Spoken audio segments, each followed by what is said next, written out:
Hello बच्चों, आज हम लोग देखेंगे एनालॉजी और एनालॉजी में कैसे क्वेश्चन एग्जाम में आते हैं उसको हम लोग देखेंगे। और प्रीवियस ईयर के कुछ क्वेश्चंस हैं और जो एक्सपेक्टेड क्वेश्चन है उसको अभी हम लोग देखने वाले हैं कि एनालॉजी में आते कैसे क्वेश्चन है। अच्छा, सबसे बड़ी बात है कि एनालॉजी इसमें करना क्या रहता है, इसमें होता क्या है, क्वेश्चन किस तरह से एग्जामिनर आस्क करता है, ये हमारे लिए सबसे पहला बड़ा बात है इसमें पता करना।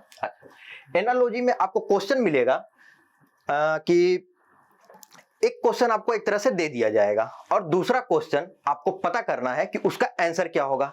अच्छा, आपको जो क्वेश्चन दिया जाएगा वो साथ में उसका आंसर भी दिया जाएगा और जो दूसरा क्वेश्चन पूछा जाएगा उसका जो सेम लॉजिक है वो आपका पहले वाले क्वेश्चन से मिलना चाहिए। वो ऐसा यदि मिलता है सेम लॉजिक के साथ आपका दूसरा क्वेश्चन बनेगा। जैसे हम लोग क्वेश्चन में देखते हैं इसको कि किस तरह से पूछा जाता है, ये एनालॉजी है। अच्छा,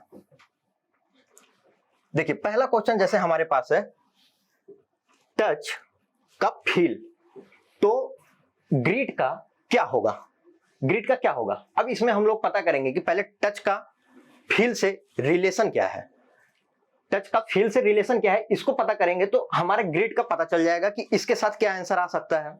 ठीक, तो टच का फील के साथ रिलेशन ये है कि जब हम किसी चीज को फील करते हैं तो उसको टच करना पड़ता है। उसी तरह से ग्रिड किसके साथ मिल सकता है, आप ये चार ऑप्शन देखिए, इन चार ऑप्शन में आपका किसके साथ ग्रिड मैच कर सकता है। देखिए स्माइल, स्माइल का मतलब होता है मुस्कुराना। अब आप किसी को ग्रीट कर रहे हैं तो स्माइल से कुछ लेना देना नहीं होता।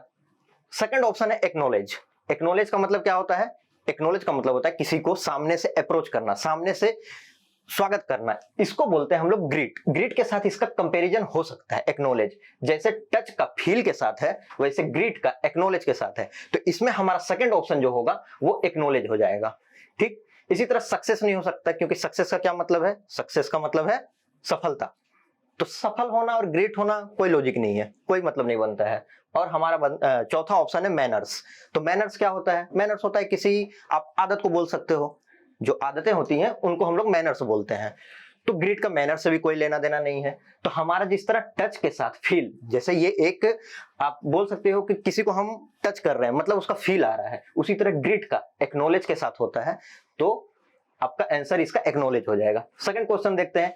ध्यान में ये रखना है कि जो हमारे पास पहला क्वेश्चन दिया जाएगा और जो पहला उसके साथ टच में रहेगा वैसा ही दूसरे क्वेश्चन का जो आंसर रहेगा वो सिमिलर वे में सिमिलर लॉजिक के साथ मैच करना चाहिए, सिमिलर लॉजिक के साथ। इस बात को बिल्कुल ध्यान में रखना है कि सिमिलर लॉजिक लगना चाहिए हमारा वहां। ठीक है, तो हम लोग दूसरा ऑप्शन दूसरा क्वेश्चन देखते हैं कि क्या है।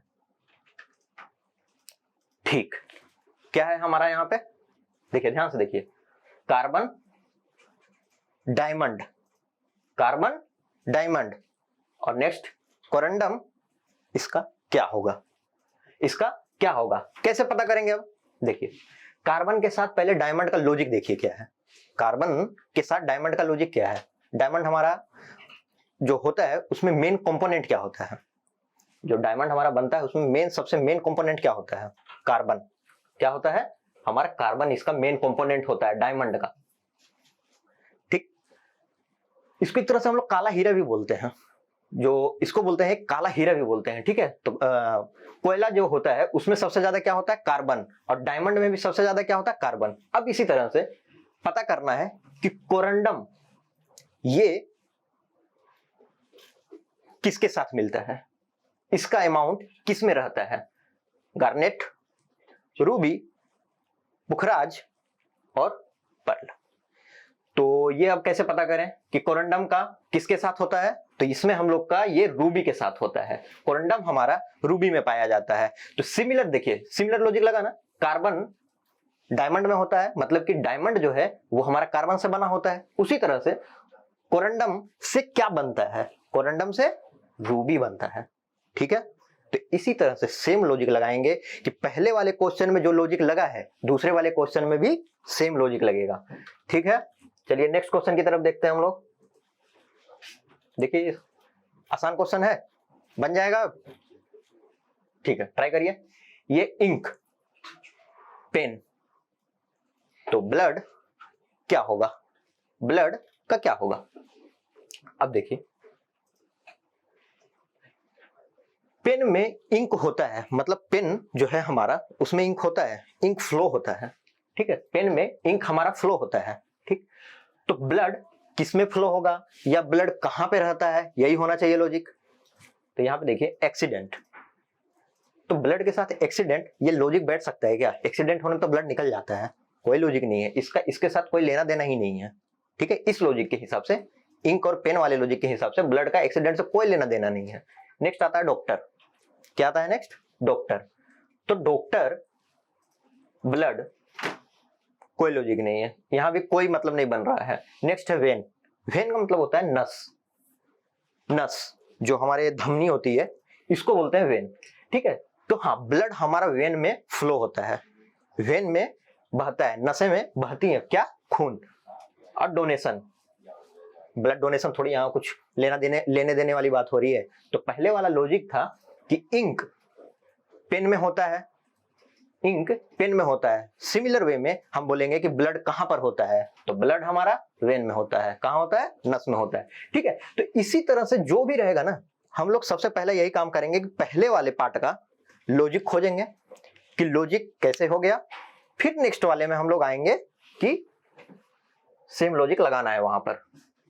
अब जैसे यहां पर आइए, क्या है क्वेश्चन में, लायन डेन, क्या लॉजिक लग सकता है यहां पर, सोच के देखिए, लायन डेन, तो रैबिट का क्या होगा, तो लॉजिक क्या लग सकता है कि लायन डेन में रहता है, गुफा में रहता है, तो रैबिट कहां रहता है। अब आपके पास 4 ऑप्शन है, आपको थोड़ा पता होना चाहिए कि रैबिट हमारा कहां रहता है। जैसे होल, होल देखें तो इसका मतलब भी होता है छेद, अच्छा बोरो देखें इसका मतलब भी होता है छेद। पिट, पिट होता है, आप बहुत बड़े गड्ढे को बोल सकते हो पिट, बहुत बड़े गड्ढा जो होता है, माइंस जिसको बोलते हैं एक रूप में, वो होता है हमारा पिट। और नेक्स्ट मतलब लास्ट ऑप्शन है ट्रेंच, ट्रेंच क्या होता है कि आप बोल सकते हो जैसे हमारा जहां पानी बहता है, ठीक है, नाली के रूप में आप इसको बोल सकते हो कि जो हमारा पानी बहता है उसको ट्रेंच बोलते हैं, ठीक। तो सबसे पहली बात देखो, रैबिट यहां नहीं होता है, ट्रेंच में नहीं रहता, इतना आपको समझ में आ रहा है, बहुत बड़े गड्ढे में भी नहीं रहता है। अब दिमाग हमारा जाएगा कि होल होगा या बोरो होगा, ठीक है। तो होल नहीं होता है क्योंकि होल बोलते हैं छेद, ये दीवार में भी हो सकता है, जमीन में भी हो सकता है, और बोरो ये जो छेद होता है ना, ये जमीन के अंदर ही होता है, ठीक है। जो जमीन होता है, जो धरती होती है उसके अंदर में होता है, जो छेद बनता है उसको बोरो बोलते हैं, और यहीं पे हमारा रैबिट रहता है, ये इसका रहने का स्थान है, ठीक है। लायन का रहने का स्थान डेन है जिस तरह से, उसी तरह रैबिट का रहने का स्थान बोरो है, तो हमारा आंसर क्या हो जाएगा इसका, बोरो, ठीक। सिमिलर वे में देखिए, थोड़ा बहुत लॉजिक यहाँ पे आपका लग सकता था होल के पास, बट ये नहीं होगा, क्यों नहीं होगा आपको समझा दिया है मैंने कि गड्ढा या छेद इसका भी मतलब होता है, बट ये कहीं भी हो सकता है, तो आपका बोरो इसका सही आंसर है, रैबिट। नेक्स्ट देखते हैं हम लोग, नेक्स्ट है, देखिए पढ़िए, पहले क्वेश्चन पढ़िए आप, डिटेक्टिव, इन्फॉर्मर, डिटेक्टिव का क्या है, इन्फॉर्मर, तो रिपोर्टर का क्या होगा, रिपोर्टर का क्या होगा। अभी देखो, डिटेक्टिव का इन्फॉर्मर, जो डिटेक्टिव होते हैं उनको नॉलेज कहां से मिलता है, उनको इंफॉर्मेशन कहां से मिलता है, उनके इंफॉर्मेशन से, इन्फॉर्मर से, सॉरी उनके इन्फॉर्मर से। उसी तरह से रिपोर्टर को न्यूज या इंफॉर्मेशन कहां से मिलती है, यही लॉजिक लगना चाहिए, और यही इसका सही आंसर भी होगा जो भी इस लॉजिक को फॉलो कर लेगा। तो यहां पर आइए, नीचे से हम लोग देखते हुए चलेंगे। डिटेक्टिव का जब इन्फॉर्मर है, मतलब डिटेक्टिव को नॉलेज मिल रहा है इन्फॉर्मर से, इंफॉर्मेशन मिल रहा है इन्फॉर्मर से, तो रिपोर्टर को भी इंफॉर्मेशन और इन्फॉर्म जो है वो जहां से मिलेगा वही इसका सही लॉजिक और सही आंसर होना चाहिए, ठीक। इससे से रिपोर्टर को कोई नॉलेज मिलता है क्या, वो कोई रिपोर्टर कोई रिपोर्ट कर रहा है, वो रिपोर्टिंग कर रहा है, तो क्या ऐसे देख के करता है या ऐसे पढ़ के करता है, नहीं, ऐसे देख के और ऐसे पढ़ के नहीं करता है, वो क्या देखता है, देखते हैं अभी, इससे से नहीं होता है, इतना तो समझ में आ गया। न्यूज, न्यूज हो सकता है, न्यूज नहीं, क्योंकि न्यूज तो रिपोर्टर देते हैं, उनको उससे नॉलेज नहीं मिल रहा है या उनको इंफॉर्मेशन न्यूज से नहीं मिल रहा है, वो न्यूज देते हैं, रिपोर्टर का काम है न्यूज देना, ना कि उससे इंफॉर्मेशन लेना, तो ये भी आपका गलत है, न्यूज से इंफॉर्मेशन नॉर्मल पब्लिक लेती है, ऑडियंस लेती है, ठीक है, रिपोर्टर नहीं। रिपोर्टर का काम है देना न्यूज। इनको कहां से मिलता है? इनको, अच्छा, एडिटोरियल। एडिटोरियल हो सकता है? नहीं होगा। क्यों नहीं होगा एडिटोरियल भी? एडिटोरियल इसलिए नहीं होगा, एडिटोरियल ये लोग पब्लिश करते हैं। रिपोर्टर जो एक न्यूज़पेपर में आप देख सकते हो कहीं पे छपता है, इसको बोलते हैं एडिटोरियल, ठीक है। तो ये भी नहीं होगा। सोर्स, ये इसका सही आंसर है। क्या आंसर इसका सही है? सोर्स। सोर्स से रिपोर्टर को न्यूज मिलती है, वो लोग वहां से इंफॉर्मेशन गैदर करते हैं, ठीक है। तो इसका लॉजिक हो गया सोर्स। जैसे डिटेक्टिव को इंफॉर्मेशन मिलती है इन्फॉर्मर से, उसी तरह रिपोर्टर को इंफॉर्मेशन मिलती है सोर्स से। इसका सही आंसर होगा सोर्स। इस तरह से देखिए, इस तरह से आपको सारा लॉजिक पकड़ना है। कैसे, कौन सा लॉजिक नहीं होगा और कौन सा होगा, इसी का ये पूरा चैप्टर खेल है। ये आप पकड़ लिए, इसमें आंसर कोई बहुत बड़ा हार्ड नहीं आने वाला है। आसान क्वेश्चन आते हैं इसके, आप आराम से इसको सोल्व कर सकते हो। बस आपका ये लॉजिक होना चाहिए कि पहले वाले पार्ट का आसानी से खोज सको कि लॉजिक क्या है, ठीक है। आइए नेक्स्ट क्वेश्चन देखते हैं क्या है हमारा। हाँ, नेक्स्ट क्वेश्चन है थंडर रेन। थंडर रेन क्या होगा कि रात के साथ वो सेम लॉजिक के साथ लगे। अब एक चीज देखो, थंडर के साथ रेन है। रेन जब होती है मतलब बारिश जब होता है, थंडर मतलब कि तूफान, पूरा बादल गरजना, ये सब सीन होता है ना बारिश होने से पहले, ठीक है। उसी तरह जब रात होती है तो उसके पहले कैसा माहौल बनता है, उसके पहले कैसा सिस्टम होता है इन्वायरमेंट में, वही लॉजिक लगना चाहिए यहाँ पे। डे नाइट, ये तो एक दूसरे का उल्टा है। रात का उल्टा क्या? दिन। हम लोग तो ये बोलते हैं ना, नाइट का उल्टा डे हो जाएगा। तो ये हो सकता है क्या? नहीं, ये नहीं होता है। ये लॉजिक आप लगा ही नहीं सकते इसमें, ठीक। डस्क, डस्क का मतलब क्या होता है? डस्क का मतलब होता है शाम के बाद का समय, शाम के, इवनिंग के बाद का समय, ठीक है। जो हमारा सूर्य अस्त होता है, जब जब सूरज हमारा डूबता है, उस समय को हम लोग बोलते हैं डस्क, ठीक है। तो डस्क के होने के बाद ही तो रात हो जाती है, तो इसलिए लॉजिक सही है। डस्क के होने के बाद रात होती है, ठीक। जैसे यहाँ थंडर आता है, तूफान आता है, बादल गरजता है, तो उसके बाद रेन होता है। उसी तरह डस्क जब होता है उसके बाद नाइट होता है। मतलब शाम खत्म होने वाली है और रात शुरू होने वाली है, उसके जो बीच का समय आप बोल सकते हो, इसी को बोलते हैं हमारा डस्क, ठीक। नाइट डार्क नहीं, क्योंकि नाइट जब होता है तो डार्क हो जाता है। नाइट जब होता है तो डार्क हो जाता है ऑटोमेटिक, तो ये इसके साथ नहीं बैठ सकता। और इवनिंग तो होगा भी नहीं है, तो इसका मतलब क्या होगा? सही आंसर इसका बी। देखिए यहाँ डाउट आ सकता था बी और डी में, बी और डी में, ठीक है। सी और ए तो होने से रहा। इवनिंग में डाउट हो सकता था, लेकिन इवनिंग के बाद भी एक समय आता है जिसको हम लोग डस्क बोलते हैं, इंग्लिश में गोधूल का टाइम बोला जा सकता है उसको, ठीक। और इसलिए डस्क हमारा यहाँ पे सही आंसर होगा। नेक्स्ट क्वेश्चन देखते हैं। हाँ, नेक्स्ट क्वेश्चन देखिए। नेक्स्ट क्वेश्चन क्या है? Parliament great Britain. Parliament great Britain, Congress क्या होगा? अब लॉजिक पहले खोजना है कि पार्लियामेंट ग्रेट ब्रिटेन कैसे हो सकता है। ये लॉजिक खोज लिया हम लोग तो आसानी से मिल जाएगा। ये देखिए, पार्लियामेंट का ग्रेट ब्रिटेन होता है, ये इसका संसद है। ग्रेट ब्रिटेन एक कंट्री हो गया, ये हमारा एक कंट्री हो गया, ये कंट्री है। तो इसका जो संसद है ना, जो हम लोग हिंदी में संसद बोलते हैं, वो पार्लियामेंट बोला जाता है उसको, ठीक है। इसी तरह से कांग्रेस कहाँ का संसद है? एक्चुअली में संसद नहीं, इसको कांग्रेस ही बोला जाता है। कहां पे इसको बोलते हैं, कहां पर बोला जाता है? ऑप्शन देखिए हमारे। जापान में नहीं, ये थोड़ा सा इसको आपको जीके का नॉलेज इसमें होना चाहिए। जापान में नहीं, जापान में नहीं बोला जाता है। इंडिया में नहीं, इंडिया में संसद बोला जाता है इसको, ठीक है। पार्लियामेंट भी बोल देते हैं हम लोग इंग्लिश में, बट इंडिया नहीं होगा। यूएसए में हाँ बिल्कुल, यूएसए का जो पार्लियामेंट है, या आप बोल सकते हो कि संसद है, उसका नाम कांग्रेस है। उसका नाम क्या है? कांग्रेस है। अब एक बात देखो, यहां जब कांग्रेस है तो इसका कंट्री आना चाहिए, कंट्री आना चाहिए। तो जापान नहीं होगा, पता है अपने को। इंडिया भी नहीं होगा, यूएसए होगा, ठीक है, यूएसए होगा कांग्रेस का और नीदरलैंड भी नहीं होगा। थोड़ा सा जीके का नॉलेज यहाँ पे आपको होना चाहिए। ठीक है, अगली क्वेश्चन में आते हैं हम लोग। अगला क्वेश्चन बोल रहा है साइकोलॉजी माइंड, साइकोलॉजी माइंड। ठीक है, ऑर्निथोलॉजी क्या होगा। अब एक बात देखो, आपको यदि पता हो ना कि साइकोलॉजी का माइंड के साथ क्या रिलेशन है, क्या लॉजिक यहां बैठ रहा है, तो आप इसका भी बता सकते हो कि ऑर्निथोलॉजी के साथ क्या लॉजिक बैठ रहा है, आपका क्या लॉजिक यहां पर बैठेगा। इसको करने के लिए सबसे पहले आपको पता होना चाहिए कि साइकोलॉजी माइंड के साथ क्या है। मतलब माइंड के जो स्टडी होता है ना, उसको हम लोग साइकोलॉजी बोलते हैं। जो हमारे माइंड को स्टडी करते हैं, जो बोल देखते हैं ना आप लोग कि साइकोलॉजिस्ट लोग होते हैं, जाते हैं लोग उनके पास, यदि किसी का थोड़ा मेंटल इशू हो जाए, ठीक है, मेंटली थोड़ा प्रॉब्लम हो, तो लोग कहाँ पर जाते हैं अपना चेकअप करवाने के लिए, साइकोलॉजिस्ट के पास। तो वो लोग क्या स्टडी किए हुए रहते हैं, साइकोलॉजी, यही स्टडी किए हुए रहते हैं वो लोग। ठीक है, साइकोलॉजी। तो माइंड का जो स्टडी है उसको साइकोलॉजी बोलते हैं।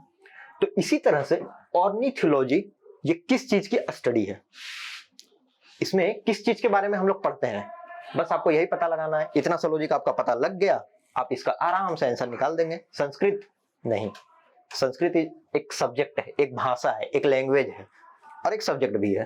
ठीक, तो नहीं, संस्कृत के साथ इसका कुछ नहीं लेना देना है। कॉइन, सिक्का ना, सिक्के के स्टडी को हम लोग ऑर्निथोलॉजी नहीं बोलते हैं। ठीक है, ऑर्निथोलॉजी ये नहीं होता है। मैमल, मैमल, मैमल मतलब होता है सरीसृप, मतलब जो मतलब दूध पिला सकते हैं, जो जानवर, जो एनिमल दूध पिला सकते हैं, उनको हम लोग मैमल बोलते हैं। तो उनके स्टडी को क्या ये बोला जाता है ऑर्निथोलॉजी? नहीं बोला जाता है। ठीक है, तो इसलिए ये भी गलत हो गया। ठीक है, तो बचा, जब 3 गलत ही हो गया तो बचा एक, जब एक बचा है तो वही आंसर हो जाएगा, है ना। तो हमारा सही आंसर होगा बर्ड। ठीक है, बर्ड, बर्ड के स्टडी को हम लोग जहां पढ़ते हैं ना, उसको ही हम लोग ऑर्निथोलॉजी बोलते हैं। समझ में आ रहा है? देखिए किस तरह से आपको एग्जाम में क्वेश्चन में इस तरह के क्वेश्चन को लॉजिक लगाना है, क्या खोजना है, क्या छोड़ना है, और किस तरह से पकड़ना है कि क्वेश्चन क्या सही होगा, पता चल रहा है। चलिए अगला देखते हैं, 10 नंबर। देखिए आसान नहीं है। मैक्सिमम, मैक्सिमम का क्या दिया हुआ है? एक्सेस। मैक्सिमम का मतलब जो अपने हाईएस्ट पे हो, जो अपने पीक पे हो, जो बहुत ज्यादा हो। एक्सेस का मतलब भी तो वही होता है, मतलब ये लोग एक दूसरे के सिमिलर मीनिंग है। इसका क्या मतलब हो रहा है कि यदि आप सलाई का सिमिलर मीनिंग खोज लीजिएगा, आपका आंसर आ जाएगा। बस इतना ही काम है इसमें, ना तो आपको कोई बहुत लंबा चौड़ा कैलकुलेशन करना है, ना कुछ करना है। आराम से बैठे बिठाए 10 सेकंड भी नहीं लगता है, 5 सेकंड में इसका आंसर आता है। और 5 सेकंड में 1 नंबर लीजिए, आगे बढ़िए, नेक्स्ट क्वेश्चन पे बढ़िए। ठीक है, इतना आसान चैप्टर है ये। तो इस तरह के चैप्टर में आपको टाइम वेस्ट बिल्कुल नहीं करना है। ठीक है, चलिए देखते हैं। मैक्सिमम का एक्सेस मतलब ये दोनों एक दूसरे का सिमिलर मीनिंग है। तो सलाई का सिमिलर मीनिंग आपको खोजना है। पहली बड़ी बात है कि सलाई का मतलब पता होना चाहिए कि सलाई का मीनिंग, SLY, सलाई का मीनिंग क्या होता है। इसका मतलब होता है जो खुद में रहते हैं, जो अपना काम निकलवाते हैं, जो अपना काम सिर्फ मतलब सब कुछ छोड़ के अपने ही में मतलब रखते हैं, उनको बोलते हैं सलाई। ठीक है, उनको दीन दुनिया से मतलब नहीं है, खुद में रहेंगे, खुद का काम करेंगे और निकल लेंगे। ठीक है, उनको बोलते हैं सलाई। इसी तरह से देखिए प्लीजेंट, प्लीजेंट का मतलब क्या होता है? प्लीजेंट का मतलब हो गया खुश होना, खुशी, मतलब प्लेजर मोमेंट है प्लीजेंट। प्लीजेंट मतलब खुशी है। ठीक है, तो हो सकता है ये नहीं, कोई मतलब नहीं है, इसका सिमिलर मीनिंग है नहीं है, तो ये गलत हो जाएगा। कंजर्वेटिव, कंजर्वेटिव का मतलब, कंजर्वेटिव का मतलब होता है जो खुद में रहे, जो अपने आप को रिजर्व करके रखे रहे। ठीक है, जो अपने आप को रिजर्व करके रखे रहे, उसको बोलते हैं हम लोग सलाई। तो कंजर्वेटिव इसका बिल्कुल सही उत्तर है, और सही आप बोल सकते हैं कि इसका सही ऑप्शन है कंजर्वेटिव। तो कंजर्वेटिव ऑप्शन इसका सही होगा। नेक्स्ट है हैफाजार्ड। देख लेते हैं, सारा भी देख लेते हैं। अब ऐसा थोड़ी है कि हम लोग को बी मिल गया तो अब आगे हम लोग बनाएंगे ही नहीं, मतलब आपको मीनिंग हम समझा दे रहे हैं सारा। हैफाजार्ड, हैफाजार्ड का मतलब जो बहुत हेक्टिक होता है, जो बहुत ज्यादा बोल सकते हो आपकी एक दूसरे में मतलब व्यस्त होता है, उसको बोलते हैं। तो ये भी नहीं होगा। नेक्स्ट है परमानेंट। परमानेंट मतलब हमेशा के लिए जो होता है। तो परमानेंट और सलाई सेम हुआ क्या? नहीं, ये भी गलत हो गया। ठीक है, इस तरह से आपको लॉजिक खोजना है। और एग्जाम हॉल में तो आपको सारा मतलब थोड़ी पता होना है, आपको जो सही आंसर है वो पता है, टिक मारिए आगे निकलिए, सारा आपको डिस्कशन भी नहीं करना है। चलिए आज का लास्ट क्वेश्चन देखते हैं, इसके बाद हम लोग को समझ में आ गया है कि किस लॉजिक के साथ एनालॉजी के क्वेश्चन को हम लोग एग्जाम हॉल में टैकल करेंगे। और ये हमारा लास्ट क्वेश्चन है, काफी आसान है, उम्मीद करते हैं कि आप लोग जरूर इसको बनाएंगे, ठीक है, और गलत होने का भी चांस इसमें नहीं, बिल्कुल आसान क्वेश्चन है। चलिए आप लोग पहले इसको देख लीजिए, देख लिए हैं? चलिए देखिए, माउंटेन हिल, माउंटेन का हिल ट्री का क्या होगा। अब देखो पहले लॉजिक खोज लेते हैं। माउंटेन क्या होता है? माउंटेन क्या होता है? पहाड़। कहां पर होता है ये? हिली जगह पे, मतलब जहां बहुत सारे पहाड़ों का जगह होता है वहीं पे माउंटेन होता है ना, वहीं पे माउंटेन होता है। उसी तरह ट्री हमारा कहां पर होगा, यही लॉजिक बैठ रहा है इसमें। देख लें ट्री हमारा कहां पर होगा, सबसे पहले ही ऑप्शन दिया हुआ है, सबसे पहले ही ऑप्शन दिया, ट्री हमारा कहां होता है? जहां बहुत सारे पेड़ रहते हैं, उसको क्या बोलते हैं हम लोग इंग्लिश में? फॉरेस्ट। इसका सही ऑप्शन हो जाएगा फॉरेस्ट, ठीक है, बाकी सब तो गलत है, गलत है। तो ठीक है, हम लोग का ये हो गया इसका। देखिए जैसे माउंटेन का हिल, उसी तरह ट्री का फॉरेस्ट, ठीक है, हम लोग का ये चैप्टर यहाँ पे फिनिश होता है। सिमिलर आपको लॉजिक बता दिए हैं कि आपको पहले वाले पार्ट में जो दिया रहेगा उसका लॉजिक सिमिलर होना चाहिए जो आपका सेकंड पार्ट है, और ये लॉजिक आप खोज लेते हैं तो इस तरह के क्वेश्चन को आपको मुश्किल से 2 से 5 सेकंड लगेगा, उससे ज्यादा नहीं लगना है, ठीक है। अब हम लोग मिलते हैं अगली क्लास में, तब तक आप ध्यान रखिए अपना। Thank you.